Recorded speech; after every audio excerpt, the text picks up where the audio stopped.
On this Wealth Wednesday, we're talking about tips for students. Investment specialist and with First Ontario Credit Union, Yvonne Delry, joins us with Aidan, Arsenio, Corlis, who is an associate with First Ontario Wealth Connect team, and both are registered with Credential Asset Management to provide investment advice. So where do we even start? Aidan, we were kind of joking, student wealth, it almost seems like an oxymoron. Yeah, definitely. It's tips for building things. So where do we start?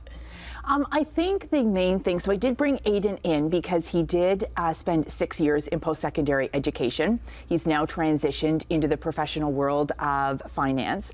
So he's got that real world kind of experience of students transitioning into the workforce. So I think for me, what I would probably say to students first off is, we want to stress that when you're working and you're saving, we're not trying to take away your summertime fun. We're not trying to take away your fun when you're in post-secondary school, but learning how to budget your earnings that you have over the summer so that you can cover off all of your expenses and you don't run out of money halfway through the year.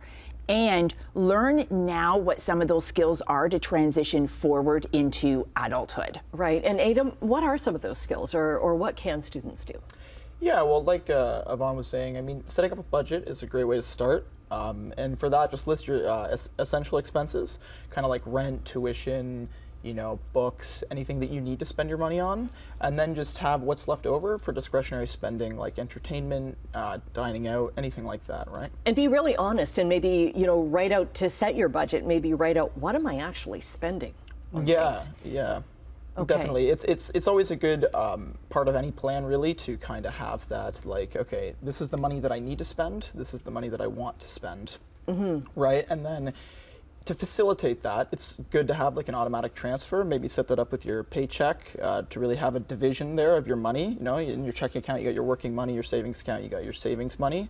And it's good to invest in, your education as well. Maybe get like a laptop that'll help you with notes, anything like that, right?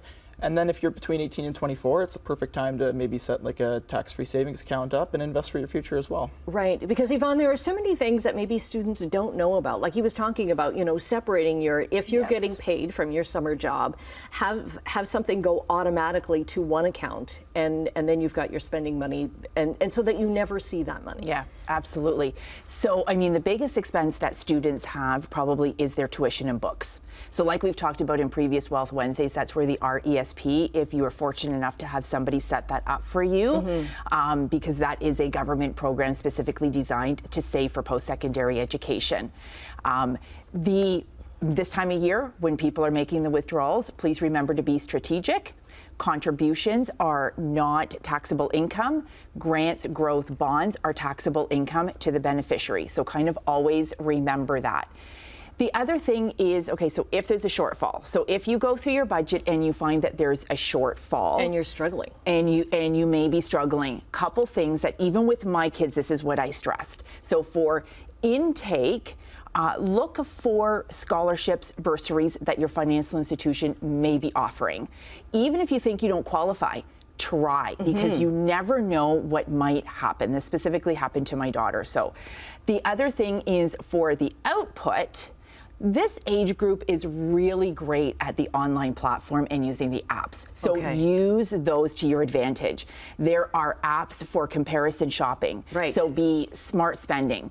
There are apps for groceries. So make your list. Go and stick to the list. Do not kind of go with the whim, because that can obviously add to your expenses. Okay.